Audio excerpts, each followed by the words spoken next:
Welcome to the show. My name is Charlton with Big C. This is Charlton and Big C Sports coming to you worldwide on the Big C Sports Network, the number one network in the United States of America. And Big C Sports has been voted the number one sports show in the universe, according to Big C and the good old boys down south. I want to say bienvenidos to all of our listeners in Latin America, also across the pond in London, England, as well as Paris, France. And of course, you good old boys up in Canada. But Big C, there's no one we love more than you good old boys down south. In the land of the free and the home of the brave. Big C, how's it going for all the good old boys down south?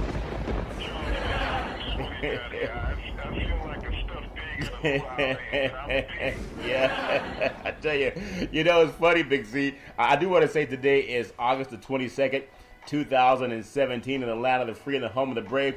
I remember talking to you yesterday, and you said something about a stuffed pig. Would you believe I walked into the grocery store after the show was over, and I picked up like 7 different brands of bacon. I had no idea there was so many different brands of bacon. Big C, were you aware of that? I don't want to be. Yeah. It's a wonderful treat. Bacon goes well with everything. Yeah. And we use it down here in the South on everything, and put it in a few cocktails from time to time. Yeah. And smell, and it's like, I always hear people talk about I don't eat pork. Yeah. But they eat bacon. I'm trying to figure out what part of pork. Yeah. That's funny. It reminds me. Tonight I had a meeting with some partners in business, and we were down at a steakhouse. I won't say the name of it, but man, the steak was so good, and it was even better because it was free. I didn't have to pay for it, so obviously you order seconds. But no, we had a great time. But ironically, I just want to get on some of the things that we're going into this week. It's a very exciting week. I don't know if it feels the same down south because you guys love football so much, but out here on the West Coast, we have this big fight coming up with McGregor and Floyd Money Mayweather. And just going through some of the fights, I thought about some of the guys in Northern California. I went down to Uriah Faber's gym today and talked to some of the fighters down there. And they've had a lot of big fighters come through there. But I want to get your thoughts on what it's like in the South. Are people as pumped up about this marketing fight, this man-made fight in the South as they are here on the West Coast? Big C, your thoughts? The fight that goes along the racial divide. Yeah. There's so many people that are figuring that, if Mayweather wins this fight, that it shouldn't take him to 50-0 and banishes, Marciano's record at 49-0, which he's tied with. Yeah. Because they're saying this is not a boxing event, but it is a sanctioned boxing match, Charlton. It's what it is for the title. Yeah. So it will go down in the boxing angle either 50-0 or 49-1. But, that divide is across the country. This is a black and white event. Yeah. Every so often it comes along the Great White Hope. Yeah. It honestly does. Yeah. It resonates throughout America. We go all the way back to the great Jack Johnson, in the early 1900s when everybody was trying to find somebody who could beat this massive black man. Yeah. And went through all areas that they could, even had to bring in the IRS to defeat him. Yeah. That was the only way to get Jack Johnson. Yeah, they're beating everybody. I think the IRS I think they're undefeated. They're the only fighter in the world that's undefeated. Big C, your thoughts? Well, they even chasing Mayweather right now, Jonathan. But the way you look at this fight, this is a fight of odds. Yeah. When you look at it, it's basically 5-1 money, on McGregor versus Mayweather because you have an opportunity for a better payday. Like winning the lottery. He's fortunate enough to win the fight, Charlton. Yeah. And so there's not a lot of money being put on Mayweather because you got to bet $500 on Mayweather to win $100. Yeah. You bet that same $100 on McGregor, you win $500, Charlton. There's a lot of little bets going on him in Vegas, but there's a lot more bets, Charlton, being placed outside of Vegas. Yeah. Well, when you think about the Irish community in America, Charlton, it's huge here in the Northeast. Yeah. And so a lot of those people, Boston, in the Massachusetts, New York area, Charlton, they're looking for that opportunity to have that great white hope. Yeah. I mean, we look at George Clooney when he fought Mary Holmes, Charlton. Yeah. Everybody thought about that. It's a great white hope coming along again. But, it's been doused throughout time in history, time and time again. Boxing is a game of skill. Yeah. And athleticism. Just to be a brawler to walk in, unless you're Mike Tyson, you're not going to win any fight. Yeah, that's a very good point. And so that's that's where McGregor is right now. He's a brawler coming in trying to fight a skilled boxer. Yeah. And so the world will be paying attention. America, even down here in the South, because there'll be more pay-per-view boxes than it was on the Pacquiao, Mayweather fight. Yeah. Because it's black versus white. And with this tormented time that we have in America, yeah. that the president is constantly resonating, this is a racial divide country. He's saying we have to have unity after preaching racial divide. Yeah. There will be a lot of white people, Charlton, invest in this fight, hoping that they can prove the president right. Well, I can say that this section is sponsored by your Northern California Cadillac dealers, home of the all-new Cadillac Escalade, the standard of the world. And when you go by and test drive yours, tell them Charlton and Big C sent you. Ironically, Big C, just going into Team Alpha Male here in Northern California, I spoke with a gentleman who actually was a roommate of someone who works with Diaz, Nate Diaz, who also, fought McGregor, beat him twice, but was given a split. They said McGregor won the second fight. But a lot of people, when you watch something, you know what happened. Just like a lot of people think that Pacquiao beat Horn if you go by the rounds, but Horn somehow won the fight since it was down in the land down under Big C. So people understand that. And I was asking this gentleman, what do you think of the fight going on, and what do you think of everything that's happening in the world of MMA and boxing? And when you talk to the guys who fight, just like what you said Las Vegas is invested in, they're invested in buying a lotto. You buy the lotto ticket because it's about $1 or $2, and you got a chance to change your life. And you don't have anything to lose. You're just $1 or $2, and you may change your life. And a lot of the fighters, Big C, he didn't say who he thought would win. He just said, wait a minute. You got a guy who's 49-0, who's the best at what he does at his weight division. You have a guy who's coming in the ring who's never fought that style of fighting. Who do you think? So, Big C, based on that, your thoughts on what the MMA world is thinking, Big C? Well, the MMA world is hoping for that catch both the lightning, Charlton. Yeah. That's what they're hoping for. Yeah. They're realistic about the chances of this man boxing. And, McGregor said, it will end in 4 rounds. After 4 rounds, it will be over, Charlton, because if Mayweather's still standing, McGregor doesn't have a chance. And all Mayweather's going to do is run for that first 4 rounds, Charlton. Yeah. He's going to take his legs away from him. He's going to put McGregor into a zone that he's not accustomed to, just like Ali did with George Foreman years ago, Charlton, back in 75, I believe it was, 74, yeah. when they fought in Zaire. He said George Foreman, it's been a long time since he heard round 4, yeah. round 7, yeah. round 11, and that's the same thing with McGregor. He's never heard round 5 in yeah. his entire life, Charlton. Yeah. And you think about it, just 5 years ago, Conor McGregor was collecting welfare checks in Ireland. Yeah. This is how big he's become, Charlton. He's a folk hero for all of those that you talked about with the lottery ticket, the less fortunate. Yeah. That you invest $1 and all of a sudden you become this multi-millionaire. That's Conor McGregor. He is the true rags to riches story when you think about big events. 5 years ago, and that's not long ago. Yeah. I think you bought 3 or 4 cars. but 5 years ago, he was collecting welfare checks in Ireland. Now he's going to make $100 million come Saturday night. Wow. After the purse is divided, he's going to make $100 million from collecting welfare checks 5 years ago, Charles. Well, you think about it, they're talking about the ticket sales, Big C, at 72.2 million, which is bigger than what they had for the Mayweather fight when he fought Pacquiao. And they're talking about Mayweather. This is Mayweather's group for merchandising, over $6 million in merchandising. And that's double what he had with the Pacquiao fight. And the Pacquiao fight also drew, different countries, one being from the Philippines and one being the United States. And then you look at what Floyd's his expected purse, they're saying between $250 to $300 million for less than an hour's worth of work. Big C, that's a lot of money for someone fighting for less than an hour. And then McGregor is about $100 million, but he has to pay back the UFC. I don't know why he has to pay back the UFC and Dana White. You have any thoughts on why he might have to do that? Maybe he might skip back to Ireland, Big C. He won't have to pay anybody. Your thoughts? The UFC gave him an opportunity to buy out his contract so that he could participate in this event, Jonathan. More money in this one boxing event than he made in his lifetime. Yeah. So that's the reason why he has to pay back the UFC, because they allowed him to get to this point of super money. Yeah. And when you think about the pay-per-view boxes that are going to be bought for this event, Jonathan, oh yeah, you have to look no further than the alt-right. The alt-right will be buying the majority of the boxes on the white community, Charles. Yeah. Because they believe regardless of him being Irish and they having something against the Irish, he's still white. Yeah. And so this is an opportunity for them to hopefully get supremacy, is what they've been looking for in America. Yeah. We saw the backlash last week against the Jewish community and their march in Charlotte. Yeah, in Charlottesville. The president did not denounce that, even though his son-in-law is Jewish, his Yeah. grandchildren are Jewish. The president still wouldn't denounce that in any kind of way. Yeah. Because all of a sudden he would be going against the alt-right.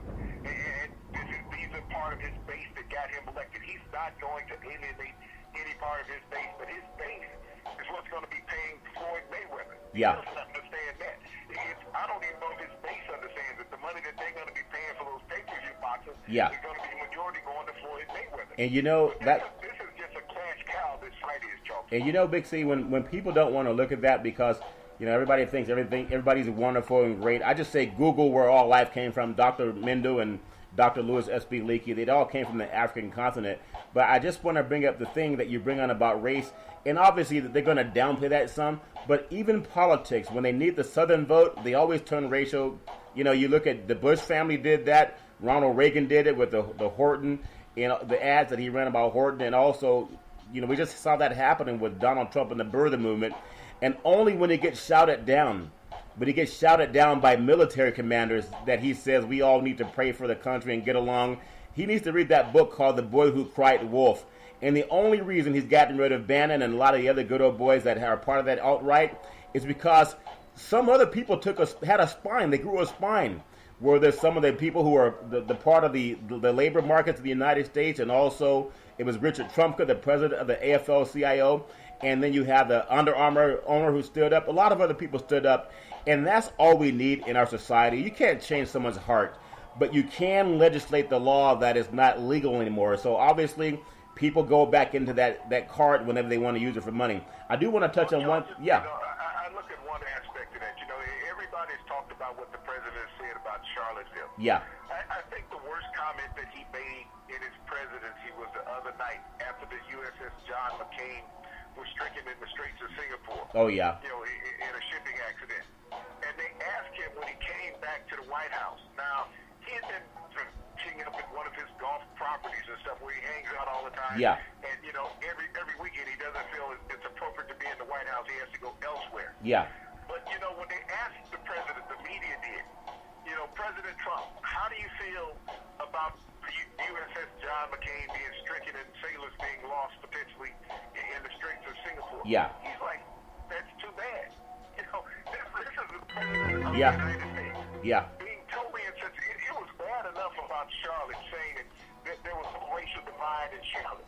But 10 sailors that was missing. Yeah. And his only comment that he could make was that's too bad. Yeah. And you know, then I'm hearing Fox News coming to his defense talking about, well, maybe he had not been briefed by his aides. An intelligent child Yeah. would not say that's too bad. Yeah. Okay? You're commander-in-chief, and you say you see more news and you're more aware than any other American out there. Why do you need to be briefed since you're Yeah. the most intelligent man in America? Yeah. But to say that's too bad when 10 American soldiers lost their lives less than a week ago, Yeah. and then last night he stands up and commits another 5,000 soldiers to Afghanistan. I guess he's telling their families, that's too bad, your son got to go dodge bullets now. Yeah, that's a tough thing, especially when he had, I think, 5 or 6 deferments. But, you know, I mean, obviously people are they're gonna believe what they want to believe, Big C. And some people, they don't care what he says. They still have their head in the sand. But I do want to touch on a little bit more about the UFC and thankful for Team Alpha Male here in Northern California. Cody Garbrandt, who is also the bantamweight champion of the world, 11-0 in the UFC. He's a great fighter. Paige Van Zandt came out of Team Alpha Male in Northern California. She does a lot of promotions now. And there's several other people. Alex the Kid, Alex Munoz, Josh Emmett, who you and I interviewed, Big C, about a year ago. He's part of the UFC now, down there training at Team Alpha Male in Sacramento, Northern California. And I'll be interviewing with Uriah Faber on Monday after the McGregor fight with Floyd Money Mayweather. So thanks to the team at Team Alpha Male, and wish you all the luck in your fighting endeavors. Big C, I do want to touch on something that happened in the NFL. You and I talked about this. We finally had someone that's not black that actually sat down and prayed with a lot of the players of the Cleveland Browns, and it made a big news. His name is Seth DuVoe, I believe is his last name. He was a tight end for the Cleveland Browns, and he kneeled before the national anthem with all the black athletes. And we were saying that we thought we would see this out of maybe not Tom Brady. I don't expect to see anything out of him, but an Aaron Rodgers or several other prominent white athletes, since they've been made the paragons of virtue when it comes to the NFL. But to have a tight end player do it, and he did it, and he said his wife is African American, so he understands some of the issues that go on with police brutality and criminal justice reform. I'm so proud to see that no one told him to get the hell out of the country, Big C, for making his stand. Your thought?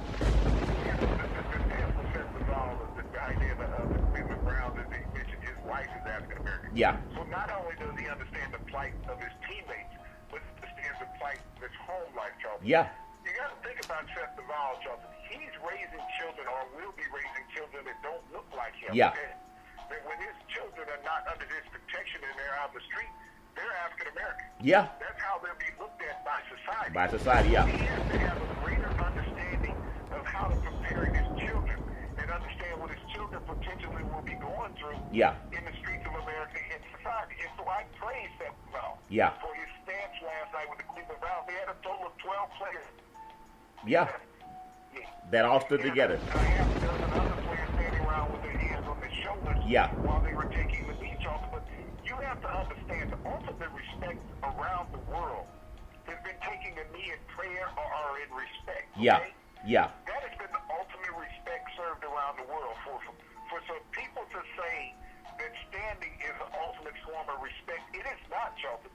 It has been throughout the cultural world throughout time. Yeah. You go to church. When you pray, you take a knee and pray. Yeah. When you go for sacrilegious, you take a knee and be prayed for by the minister, a rabbi, whoever, Charlton. But for these people around America to sit up, and I think they're starting to see the resonation of Colin Kaepernick. Colin Kaepernick is not going away. Yeah. He was silent. He's still silent, but he is going away because the conscientious awareness of athletes now is becoming greater. We heard Bill O'Brien in a press conference talking about the organization's stance and standing for the flag, but he respects free speech. Yeah. This is what has come from the Cowboys and the other organizations. Yeah. That they respect free speech, but they want players to stand. Yeah. I think that the slaves are starting to break away from the plantation, Charlton. Yeah. It's what's happening. And I don't care how you name it. The slaves are starting to break away from the plantation. Yeah. What's happening is they're telling the NFL owners, you can't cut all of us and have a product. Yeah. Well, you know, Big C. Once players take that stance, that we want to be recognized as social entities and be respected as a culture. You're going to see more and more players taking a knee, and the owners will have to succumb to what the players' demands are.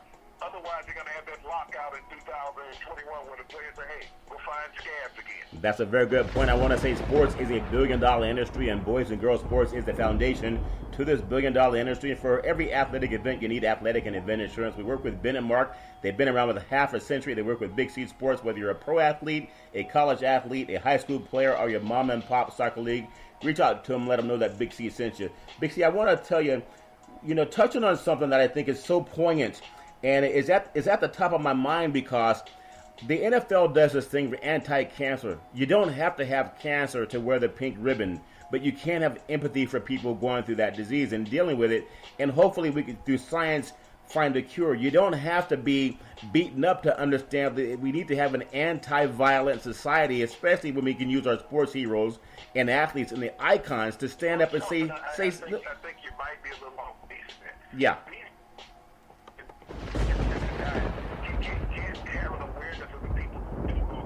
Yeah. You can't tell me that a woman in America is sensitized with a woman that's been beat up when she's never faced domestic violence in her entire life. She's been protected and sheltered. She doesn't, a woman who's living, as a matter of fact, I saw one of the people from the White House tweeting out about this lavish shopping spree that she was on, naming all these name brands. Isn't that a joke, Ivanka? Yeah. And she was using a government jet. A $10,000 purse in a government jet, yeah. Yeah. And so the woman who is homeless, Charlton, or the woman who's living on social services, who's getting a stipend from the government of $1,000 or something, these three kids, she can't identify with this woman. Yeah. She cannot, because that's all beneath her. So to think that these people who go out and are advocates for all these things and are making these Yeah. can understand what somebody who's been abused goes through. They can't. Yeah. I mean, it would be nice if we would have equality in medicine if everybody could understand what it's like to be abused. Well, I think but even though that may be the case, you can always still have empathy for people, and I think with the NFL, it's not in America. You got to think about that. Yeah. America doesn't have empathy for the downtrodden, Charlton. They Yeah. don't. We would have equality if there was empathy for the downtrodden. We wouldn't have people homeless in America. We wouldn't have people living in shelters, Charlton. There is no empathy. When we look at the elitist of America who has the majority of the money, yeah, there's no empathy. There's no empathy. A lot of jobs now. And when we look at NFL players, you think about the movie Concussion. Yeah. Mike Webster was homeless. Yeah. And died in a pickup truck in a vacant lot at an abandoned factory, okay? Yeah. Mike Webster, 4-time Super Bowl winner in the NFL with the Pittsburgh Steelers. There was no empathy from the NFL for Mike Webster. Yeah. There was no empathy from the NFL 10 years ago, Charlton, for CTE, as well as they knew about it. Yeah. Let's keep it quiet. Let's not let when we think about it from the NFL, it doesn't exist, Charlton. Well, it really doesn't for those who don't have any longer. Well, I think obviously whether it does or doesn't, I think right now they have the ball is going to be kicked to them.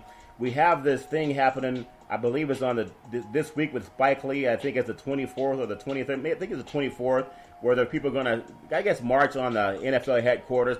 And like I think the coach for the Houston Texans came out and said something that football should be separated. Was he the one football should be separated from politics, as if he wants to go back into caveman thinking? But I think you can't run from something. What the league can do, if they have a heart for the families of these black players that have made them all billionaires. I mean, not just millionaires, but multi-billionaires, these owners. If you have a heart for their kids, and it took one white player finally for the Cleveland Browns to stand up and say, I understand what he deals with. I'm sure when he's with his wife, his in-laws, that he sees maybe around large environments or even shopping, they get treated differently than him. And just to retract one thing, I remember Oprah Winfrey was overseas, and she's a billionaire, and she was not treated the best when she was shopping. They treated her like she didn't have any money. And here he is. You have Donald Trump's daughter getting off of a United States-sponsored aircraft with a $10,000 purse and naming how much her articles cost, letting her know that she really has empathy for the people who gave Trump the vote. But I just want to say, I think the NFL, instead of trying to say let's run from it, treat the Black Lives Matter criminal justice reform with the same respect you would have it if the police were knocking on your kids' doors and questioning them with racial profiling. But Charlton, would they start with the commissioner's office? Yeah. Think about this. Yeah. Where's the empathy been for the black players from the commissioner?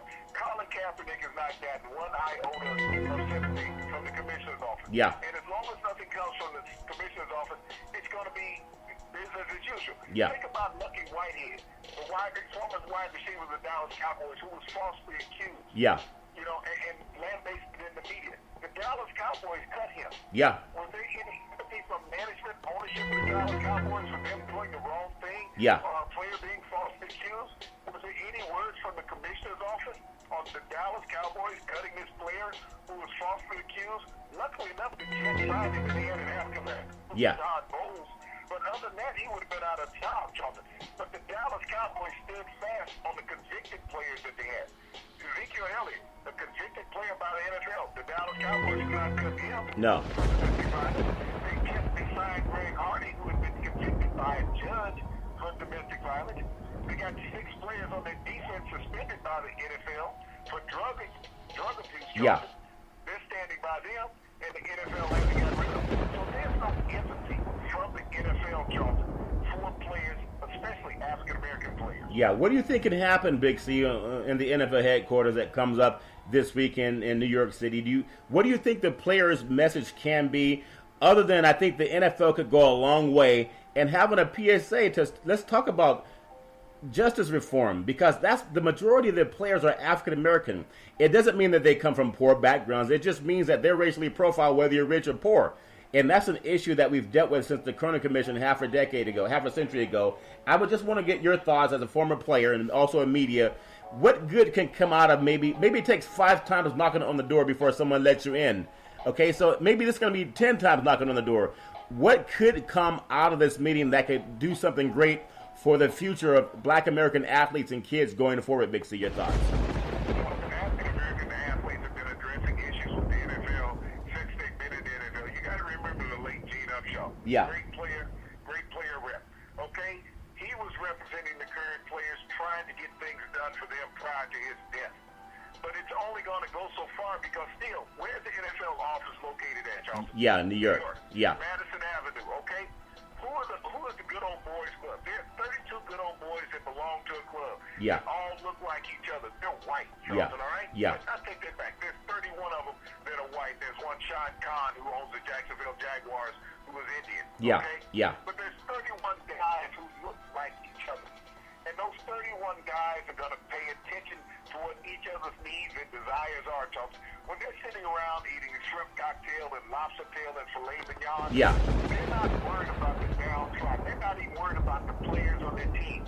They're sitting there when they're in one of those owners' meetings, Charles, and they're talking about players like the slave owners talked about slaves. Yeah. Okay? Yeah. They are. They're some good old boys. And they still call them boys. Trust me, they do. Yeah. You know, Well, that has not changed over time.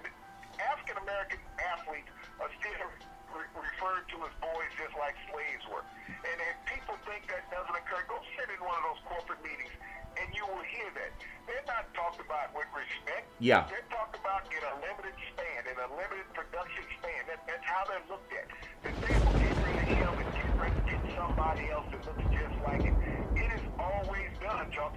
You normally don't see a white player replaced with a black player Yeah. at that position. Yeah. It is rare.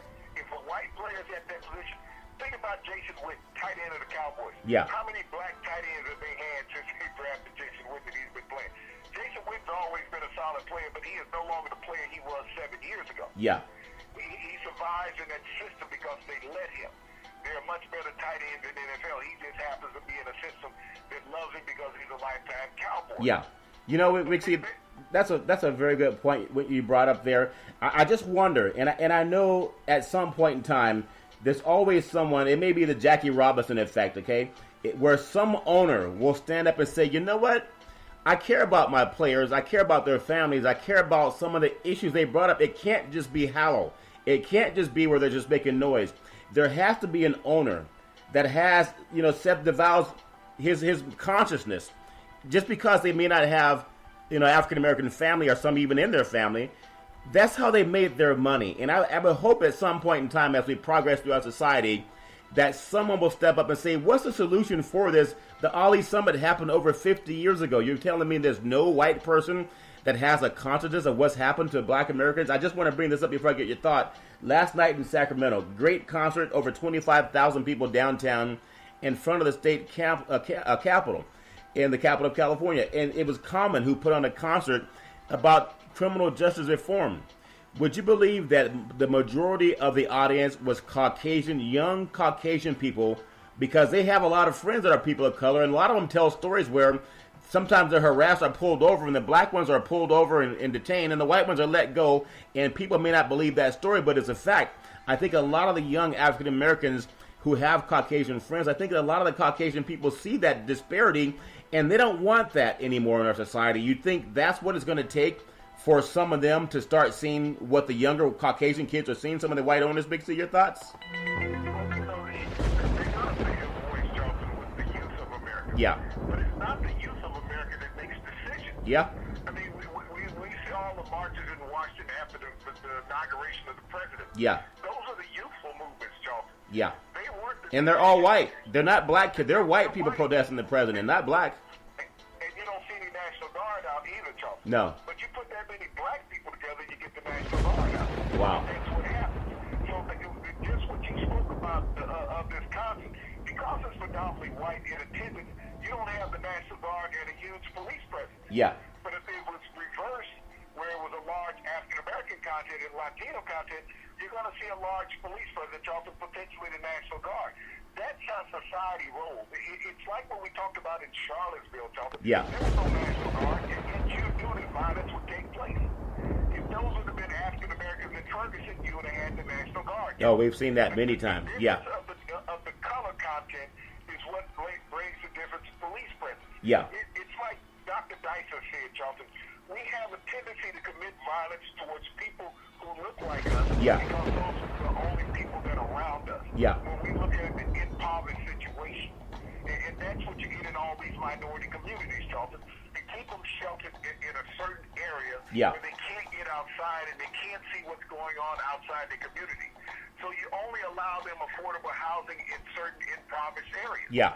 And so the violence keeps resonating in those areas. If we keep them locked in those areas, then they won't move into suburbia, where suburbia may be at risk, or they may become normal citizens. As anybody would be when given a better opportunity, Charlton. If we limit their opportunities, Yeah. then we can keep the violence there. If we let them have opportunity, then the violence will go away. You got to understand, Charlton, in America, violence is economical. I don't care how people want to look at it. It is economical. Yeah. And it's just like the prison system. People violence is different. And you know, Blacks for the most part, Charlton. well, ironically, Big C, there's Assembly Bill 109 and also Prop 57 coming up in California. It is for reform. I would hope the NFL could just Google that at least and make a PSA to be a part of that, because you have the eyes and ears of all people, of all groups, all races, all nationalities. You have it every Sunday. You can play football on Sunday. You can't be that religious, Big C. They can obviously come out and be a big player and making a difference in that. Big C, I want to just finish up with this. I know so much going on in the world of sports, and obviously the big fight coming up in Las Vegas. We'll be down in Las Vegas, Nevada for that. But also, just a little talking basketball. They won't go away. Kyrie Irving, Isaiah Thomas.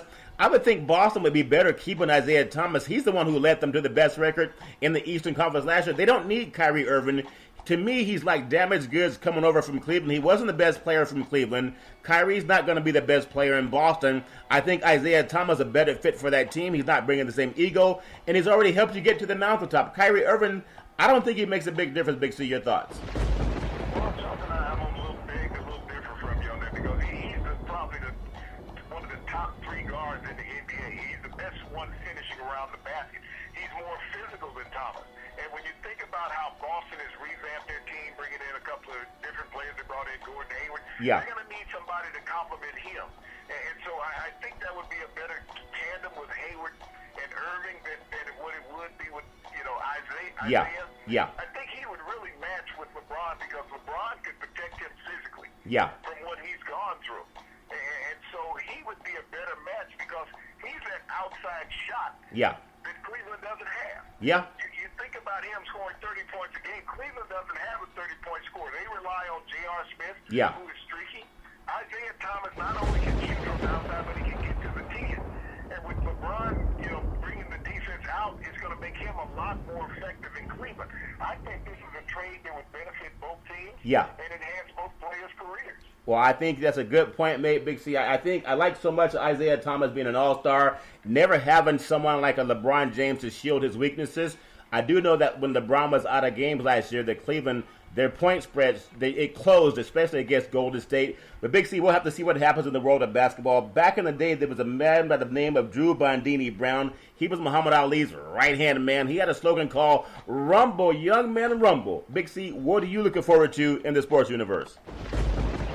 What I'm looking forward to is I'm looking for the owners to stand down and not send their coaches out there like monkeys standing on the stage saying, "Hey, we believe in free speech," but the organization, Yeah. if that's what you believe as an organization, owners step up. Yeah. Say, we don't want the black guys taking a knee. I mean, be honest about it. Yeah.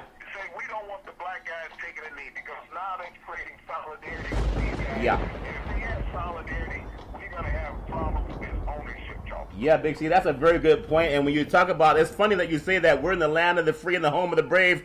Just not my job. But that's what a lot of people want to say in the NFL. But every time you want to find out what's going on, follow Big C Sports every Monday through Friday at 5 and 6 p.m. worldwide on the Big C Sports Network, the #1 network in the United States of America. And Big C Sports has been voted the #1 sports show in the universe, according to Big C and them good old boys down south. I want to tell you, there's never any reason for domestic violence. If you know any woman going through that garbage, just call 911, because they shouldn't have to deal with it on their own. And as we always tell you on every Big C Sports program, we thank you, we appreciate you, and we hope that you have a super fantastic day.